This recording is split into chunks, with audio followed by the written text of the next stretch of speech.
saving lives is the main function of a ladder company, then venting, entering, and searching a fire building are the ways to make that possible. Vent, enter, search. In one way or another, each member of a ladder company is concerned with VES, none more so than the roofman. I'm firefighter Joe McGee. The roof position at a fire is a vital one.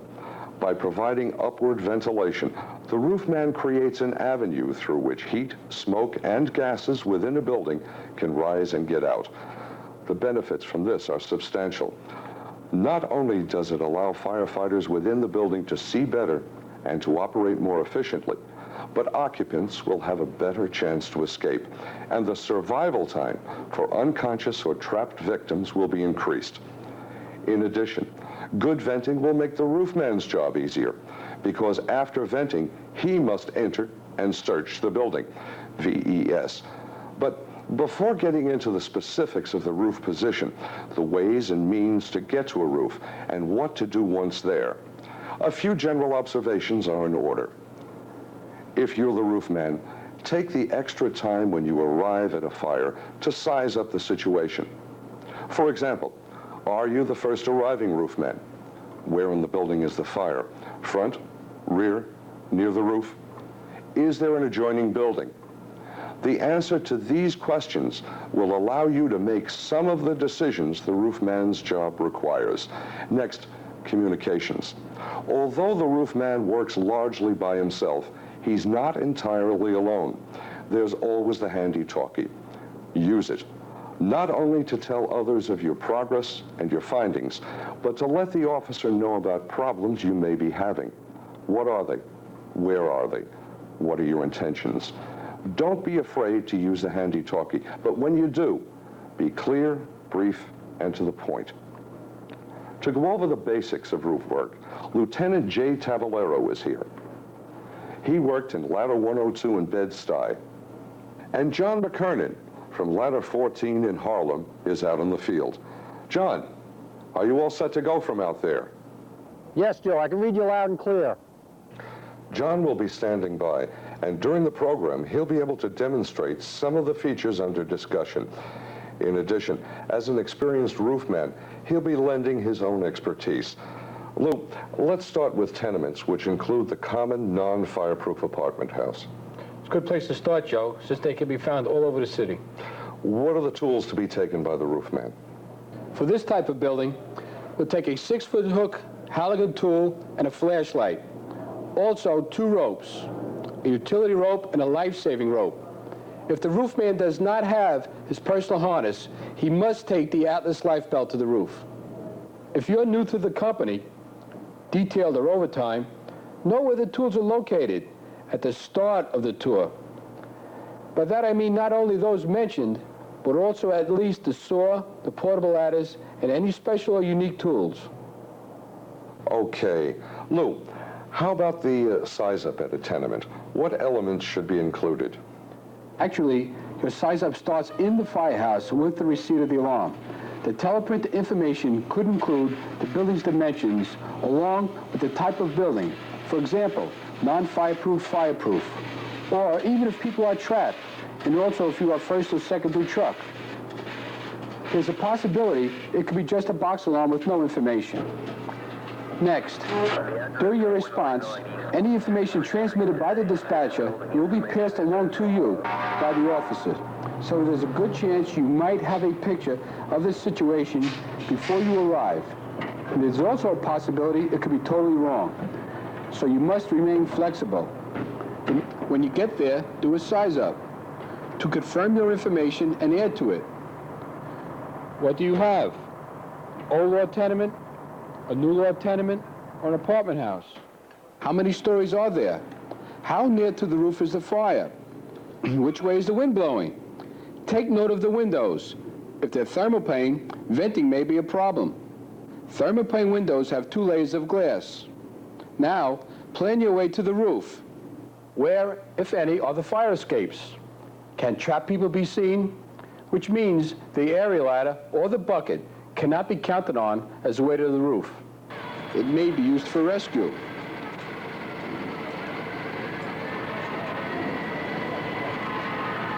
Is there an adjacent building which can be used to get up there? This is the preferred way for tenements. So look to be sure that they're nearly the same height as the fire building.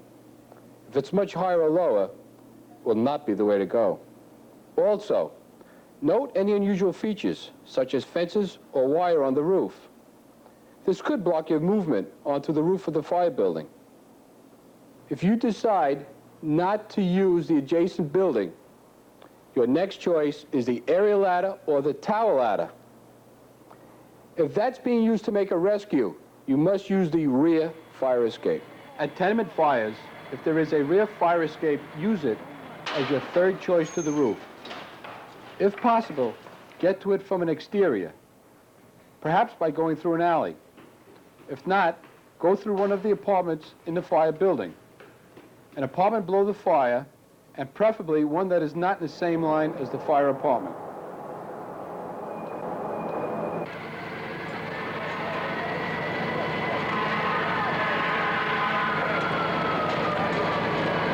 Also, in a new law tenement, underneath the interior stairs, generally there's a door which leads to an alley, which brings you to the rear of the fire building.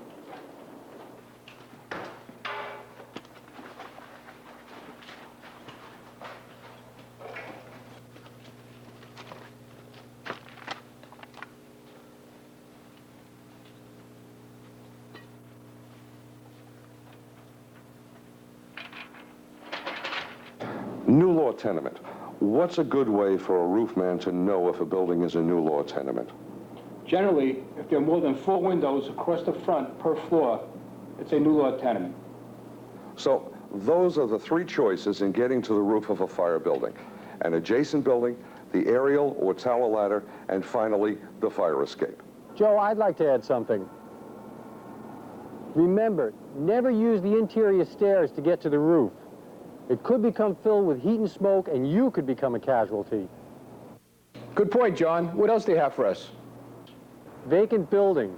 If your adjacent building is vacant, it's no longer your best option. Use a different adjacent building, or if you don't have one, or if that's vacant, then use your aerial, your tower ladder, or the rear fire escape to get to the roof. An RO over a vacant building symbol is especially significant for a roofman since it means roof is open. Additional hazards will exist due to previously cut holes in the roof.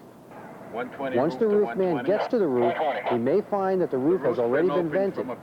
In that case, he reports this to the officer on the handy-talkie. This is important.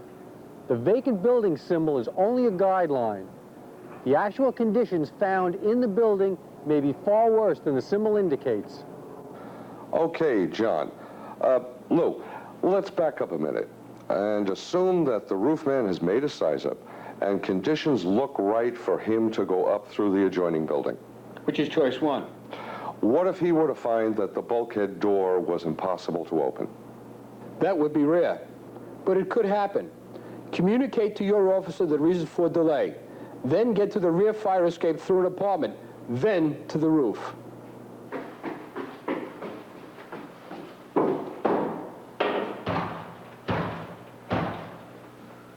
Ladder 120 roof to 120. 120. The bulkhead is chained shut. I'm going to be delayed getting the roof.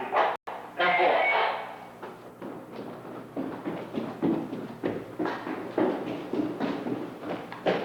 Fire department!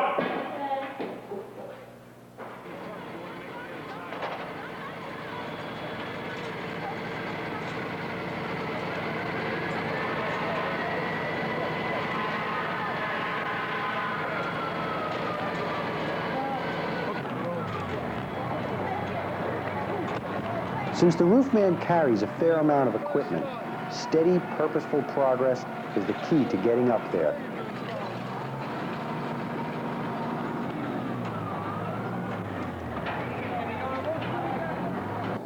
Worst case scenario. This route might have to be abandoned. In reality, what are the chances of that happening? Very slim. Almost always, the roofman makes the roof through the adjoining building. In any case, he does not quit. Fire department! Fire department! Ladder 120 roof to 120. 120. All the apartments on the top floor he goes for Plan B, the area ladder or the tower ladder, or Plan C, the rear fire escape of the fire building. One way or another, he gets to the roof. Also, don't forget, the second-due roofman should, by now, be making his way to the roof. Using a different route from that being used by the first roofman. Right, because the first roofman may be jammed up. However, if the first-due roofman makes it to the roof, the second-due roofman should take the same route as the first-due roofman. Ladder 120 roof to 103 roof. 103 roof. Be advised I was able to reach the roof via exposure 4. 10-4. While we're on it, Lou, what's a good way for the second roofman to be sure of the route that was taken by the first roofman? Easy, Joe. He just gets on the handy-talkie. 120 roof to 123 roof. 123 roof to 120 roof, go ahead. What route did you take to the roof, Kay? I went up the building on the exposure 4 side and over the top. 10-4. Okay. Next up, the second choice in getting to the roof, the aerial or tower ladder. John. First, a word about ladder placement. If possible, place the aerial ladder upwind from smoke to give the roofman better visibility when he climbs. In any case, if visibility is bad, don't get off the ladder until you are sure that there is a roof, and if there is, how much of a drop there is to get to it. Probe with the hook, and if need be, drop the Halligan tool to hear it hit. Once you've determined there is a roof below you, and depending upon the drop, you may have to get down to the roof by lowering yourself using the hook. Your first concern when you get up here is to open the bulkhead door. Now, these doors are almost always self-closing, so make sure you either chock it open or break off the top hinge. John, what if it's tough to get the bulkhead door open? What do you recommend doing? If you tried forcing it and couldn't get it open, and the second roofman has not yet arrived to help, let the officer know and go for the skylight. If heavy fire conditions are obvious, remove the glass furthest from your position first, then the glass closest to you. And if he has arrived?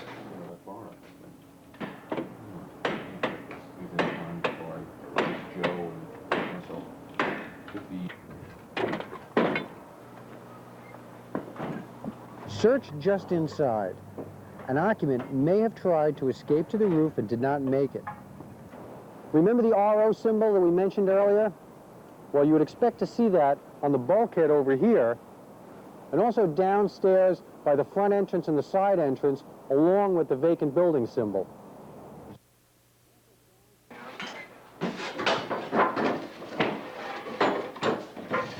Next, let the officer know that the bulkhead door is open. 10-4. If there's a lot of smoke coming out, vent the skylight. Ladder 120 roof to Use the 120. handy-talkie to let people know. I'm about to Work take with your that back to the skylight above room. interior stairs, Take Kay. out just one pane. As it drops, it will alert other firefighters inside the building that the skylight is going to be vented and that they should stand clear. And here's a tip. When you're dismounting the bulkhead, make sure you climb down in the same place that you climbed up. If not, and it's smoky, you may find yourself climbing off where there is no roof.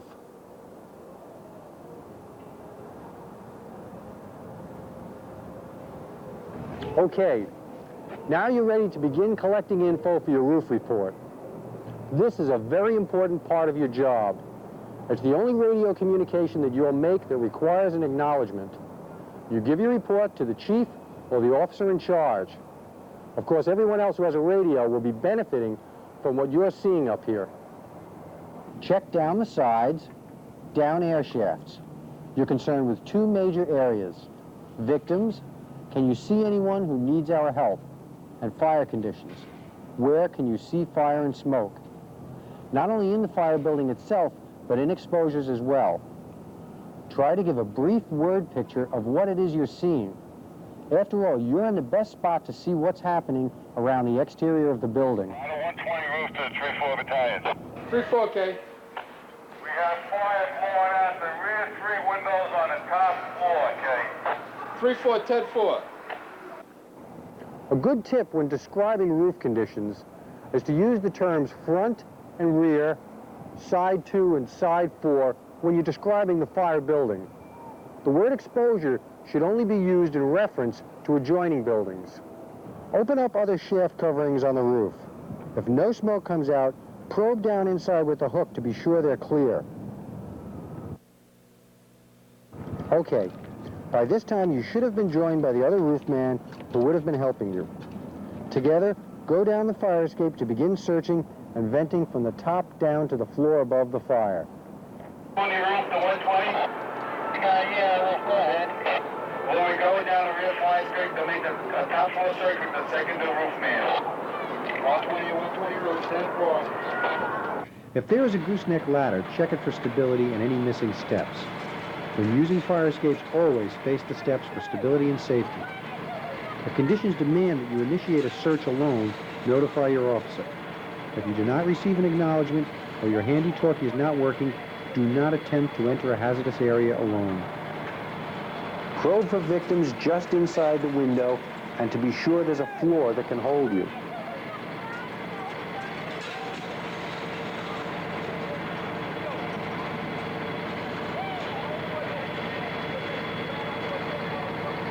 John, before going down, any last words for us? Anything about common hazards that might be found on the roof? Okay, let me think.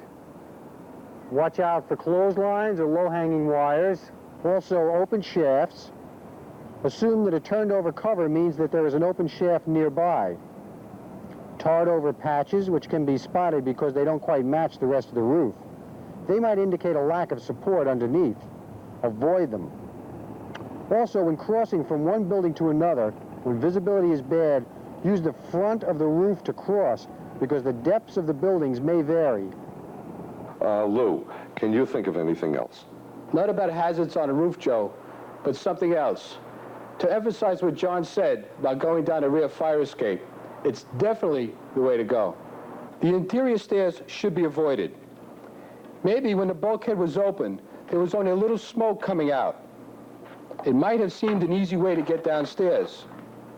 The problem with this is that you might get partway down and a fire department may vent, sending a blast of heat and smoke up the stairwell in your direction, which of course means you could be in a world of trouble. So use the rear fire escape to go down. Right. Lou, let's talk about searching. What if the apartments in the fire building do not run from front to rear? Which is the case in many buildings. When that happens, all of the apartments, especially the apartments above the fire, must be searched. If the fire apartment is in the front, how does the roofman get to it? When teamed up with the second to roofman, they shall make their way from the rear apartment and the public hall.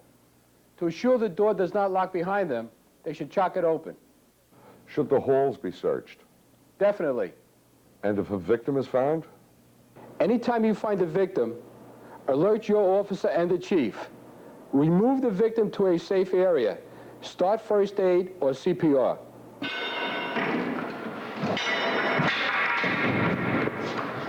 120 roof to 120. I got a 1045. Top floor rear. 120, 10 floor.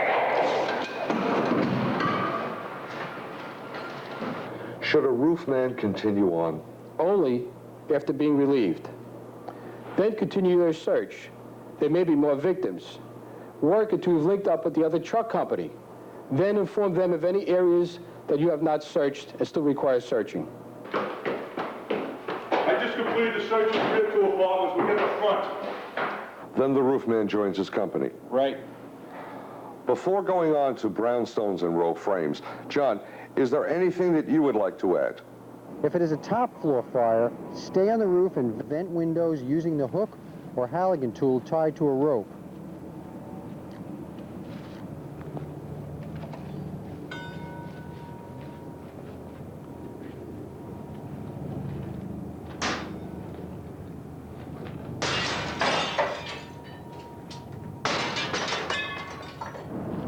Also, a word about thermopane windows. They are difficult to break, so give it your best shot. Some companies have developed special tools to do the job. If you find yourself up against these windows, use the handy-talkie to let everybody know. 120 roof to 120. 120. I've got thermopane windows up here. 10-20.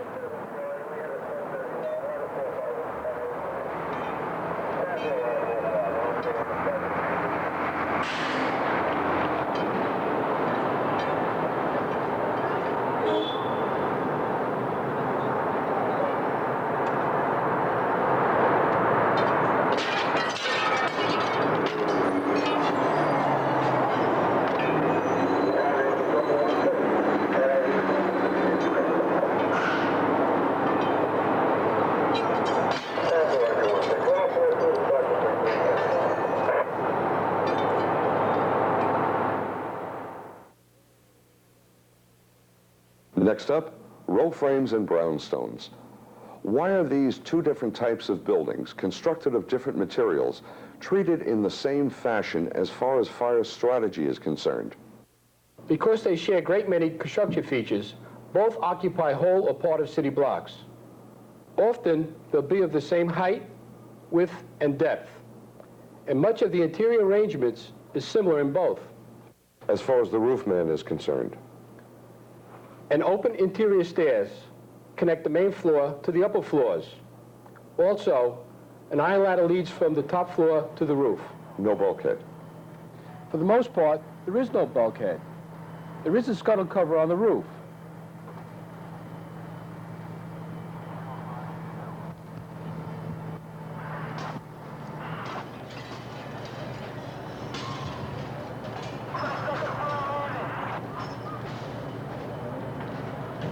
The iron ladder is beneath the scuttle cover. Sometimes these buildings have been renovated, converted to multiple dwellings, and fire escapes are added, Front, rear, one or the other. A front fire escape will not go to the roof. Also, a conversion would have sprinklers in the halls and in the rooms if it was converted to a rooming house. One big problem with these places is a possibility of illegal occupancy. wall-to-wall people. Exactly. Row frames present an additional problem: fire spread.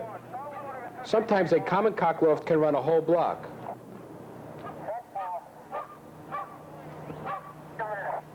Also, of course, it's wood construction, means the exterior of the building can burn. How about tool selection? Almost the same as a tenement. 6-foot hook, Halligan tool, light, and a life-saving rope. Should the size-up contain the same elements? Yes and no. It's the same as far as building height, location of fire, and adjacent buildings. But for row frames and brownstones, the question of victim removal is an important consideration for the roofman during size-up. How so? For these type of buildings, the area ladder or the tower ladder is the preferred way to get to the roof, the #1 choice. So if it's being used to get someone out of a window, It won't be available for use by the roofman. That's why size-up is so important. If you see the area ladder will be needed to remove a victim, you must go to your second choice. and of course, the area ladder may not be available for a number of other reasons as well. Absolutely.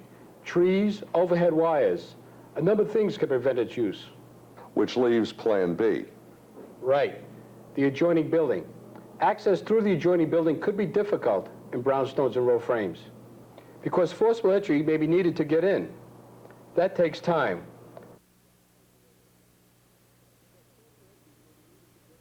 Scuttle ladders are sometimes surrounded by storage. The ladders may be missing or insecure, and the scuttle covers could be locked, chained, or tarred over. What does the roofman do then? He reports his problem on a handy-talkie and goes to another adjoining building. And of course, the second roofman is also trying to get to the roof. Right. What have you got for us in the field, John? Another thought on using Plan B, the adjoining building.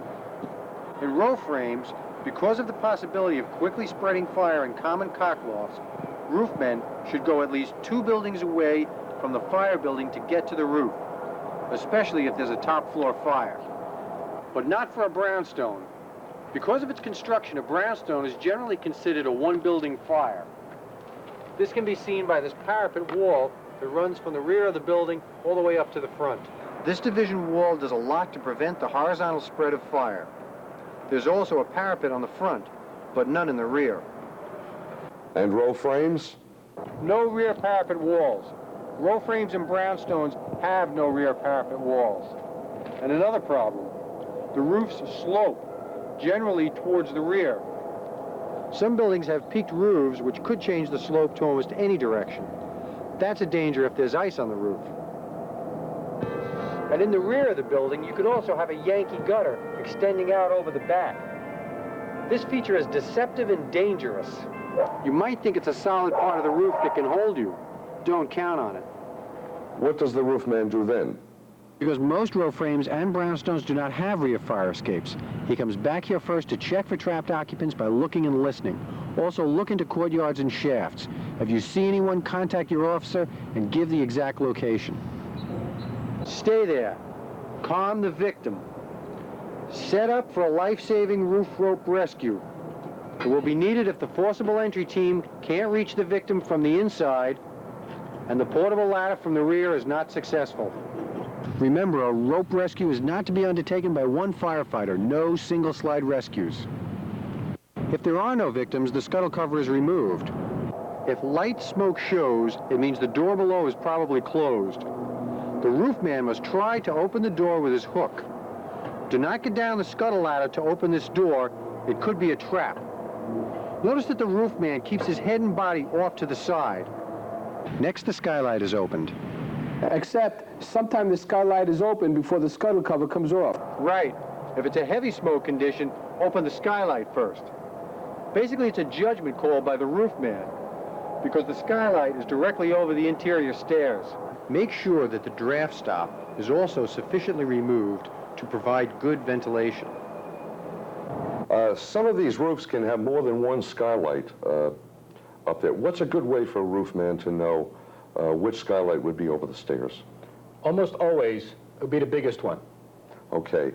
John, you were saying? And as with tenements, break out a little piece of glass first to let the people downstairs know what's going on. How about using the handy-talkie? Absolutely. Announce to the world that the skylight is going to be vented. A good idea. And don't forget to vent the draft stop, too. On brownstones and row frames, it's a pane of glass at ceiling level on the top floor.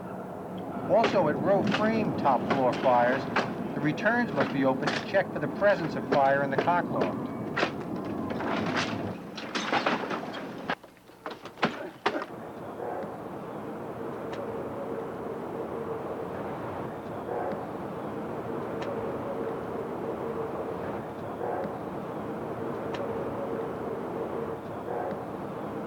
What information, Lou, should the roofman be giving to the officer?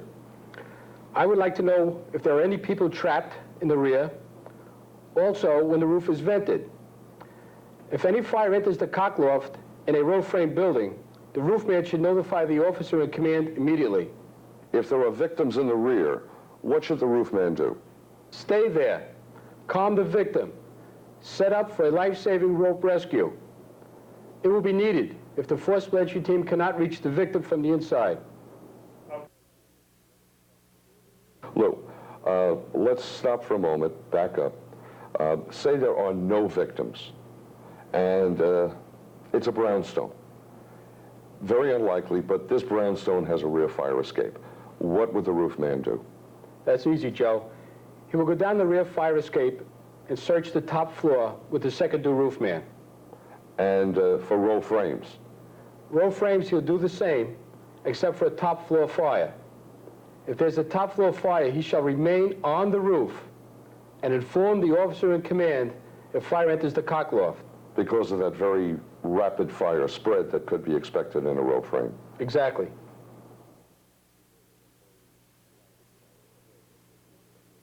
As the city grows and replenishes its housing stock, we're seeing a wide range of designs for Fireproof multiple dwellings. Lou, how is a roof man to know if a building is fireproof? In most cases, there'll be no problem. A high-rise apartment building is fireproof. City projects are fireproof. A question may arise in buildings under 75 feet. If the roof man is in doubt, what should he do? When he's approaching the fire building, he should look for a fire escape. If the building doesn't have any fire escapes, it's fireproof. If he can't see any and still isn't sure, ask another member of the company before taking any action.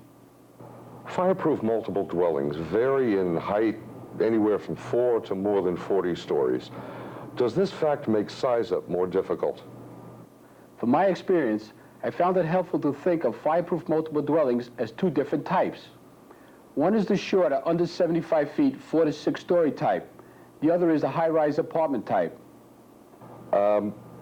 Let's take one building at a time. I'll tell you where the fire is, and you tell me what the roof man should do. Okay, the fire is in an apartment in a shorter building, and it is accessible and reachable by ladders. In these shorter buildings, where the fire can be reached with the ladders, the roof man will take the 6-foot hook, Halligan tool, life-saving rope, and harness, or belt, and proceeds to the roof. What is his route this time, Lou? Because some of these buildings have unenclosed stairs and are usually built in clusters, his primary choice to the roof is the adjoining building. His second choice is the area ladder or tower ladder. And his third choice is the enclosed stairs within the fire building. We have some videotape on these types of buildings. How about we roll it, and you describe the action as it's taking place, okay? Okay, Joe. Remember, in these shorter buildings, you can find enclosed or unenclosed stairs. In this example, each of the buildings have only one unenclosed stairway. The roof man takes the adjoining building to the roof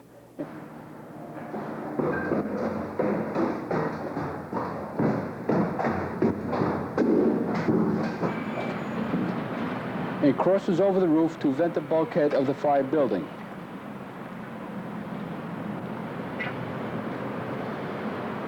Checks for victims on the landing and informs his officer that the stairway is vented. Then checks all sides of the fire building for victims. If the building has enclosed stairs and the roof man chose to take the enclosed stairs in the fire building to the roof, he must first notify his officer which stairway he is taking. Chock open the ground floor door, and when he reaches the roof door, chock it open so the stairway is vented.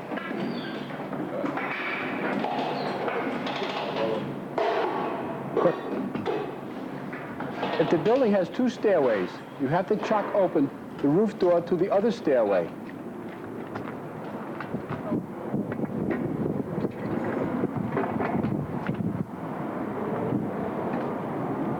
And inform the officer that the stairways are vented. And as always, you have to check the top floor landing and all sides of the fire building for victims. Okay. Now, what if ladders could not reach the windows of the fire apartment in this building? In this case, the roof man shall go to the floor above the fire, join with the OVM, force entry, and vent the fire floor windows. Should those windows be vented immediately? Definitely not. And it applies to both the shorter and the high-rise fireproof multiple dwellings.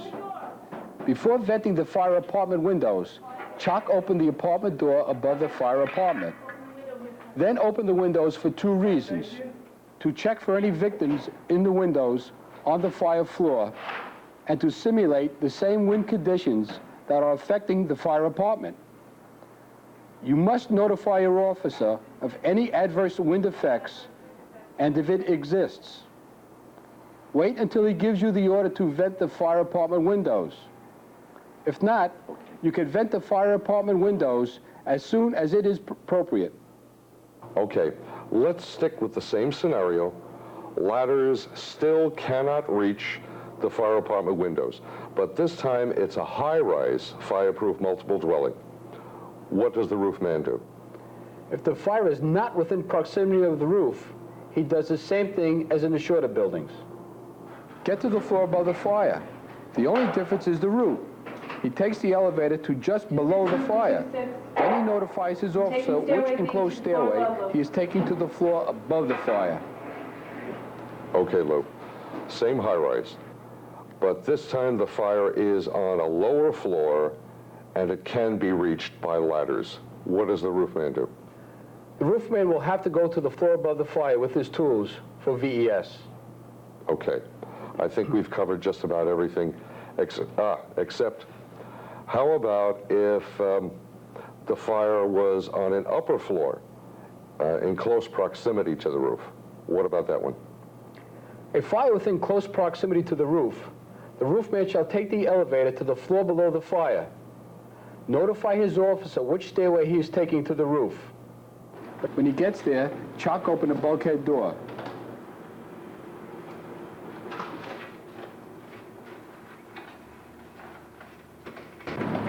Of course, the roof report must include the exact location of any trapped people, which may be seen, and any important information about fire conditions.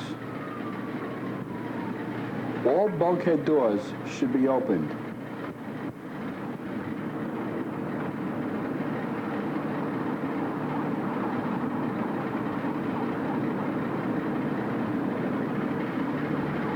And the officer must be told when this has been done.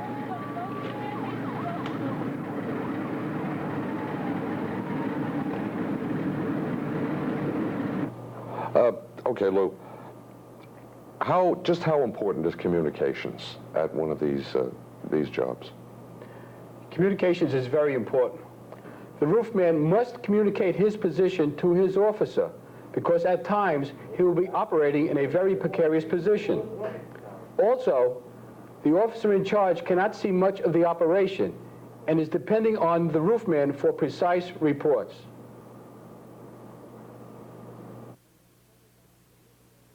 The final type of construction we'll cover is the private dwelling. There are two types, the flat roof and the peaked roof. And depending on which of the two is involved, the roof man's job will change. John, is the crew out in the field ready to go? John? No, not yet, Joe. Okay, let us know so we can switch to you out in the field. Okay, I will. Thanks, John. While the location crew is setting up, what tools should the first to arrive roof man take? The hook, the 15 to 25-foot extension ladder are the tools the first arriving roof man uses. Where should he go with these tools? What should he do? At a private dwelling with a peaked roof, he must raise the extension ladder to the top floor, not the attic, the top floor to VES. Now, where he'll go to raise the portable ladder depends upon whether the aerial ladder or the bucket can reach the front of the house. If the aerial ladder or the bucket cannot be used in front, then the front is where the roof man should raise the portable ladder and operate. Okay, let's get this right. An area ladder or tower ladder in the front, the roof man goes to the side or rear. No area ladder or bucket in front, the roof man stays at the front to operate. Right, for a peaked roof house. Ready to go out here, Joe. John, how about butting the portable ladder? If the ladder can't be butted against some physical object, get someone nearby to help, or get on your handy-talkie and call for help. Then you should climb to the top of perhaps a porch, some kind of physical platform that he can operate from to get in on the top floor and conduct a search. That's the roof man's first concern at a peaked roof house. For sure, there are bedrooms up there, and they must be searched. If the roof man goes in alone to do this, he must let his officer know on the handy-talkie. And if there's no garage, no porch, onto which the roof man can climb to operate? If he must operate from the top of the portable ladder, then butting the portable ladder is very important. In a driveway, a ladder can at times be butted against the next house. Screened or open porches may not provide fire protection from fire venting below and must be evaluated before use. How are procedures different for a flat roof private dwelling, John? For a flat roof, the roofman goes to the roof. If he can't use the aerial or tower ladder, then he uses a portable ladder. Once on the roof, he opens scuttles and skylights and vents top floor windows. Also, returns must be opened to check for fire in the cock loft when there is a top floor fire, or if the officer tells him to. If there is a fire in the cock loft, tell your officer and get ready to begin cutting the roof. Lou, how about the second to arrive roofman? Easy. He works at the direction of his officer. His tool assignment changes, though. He takes a hook and a Halligan tool. John, do you have any final thoughts for us? Yeah. In attached private dwellings, don't use the adjacent building to gain access to the roof, because this kind of construction shares some of the features of row frames. Okay, John, see you back here in the studio. Lieutenant J. Tavalero, thanks very much for being with us. It's nice to have been here, Joe. New York City is the kind of place that will make a liar out of anyone who says a particular type of building will always have a certain feature, or that another kind of construction never will. It's a city of exceptions to general rules, and sometimes the exceptions are illegal. The best that can be said when talking about construction is almost always, or usually, or practically never. So be flexible in your approach to a situation. If what you're doing doesn't work, try something else, and follow safety procedures, including wearing your mask. The next step is up to you. You've got to take the knowledge and put it to work by being a roofman. You can do it. After all, the most experienced, confident roofmen on the job have all had that first tour when at roll call the officer said, "You've got the roof."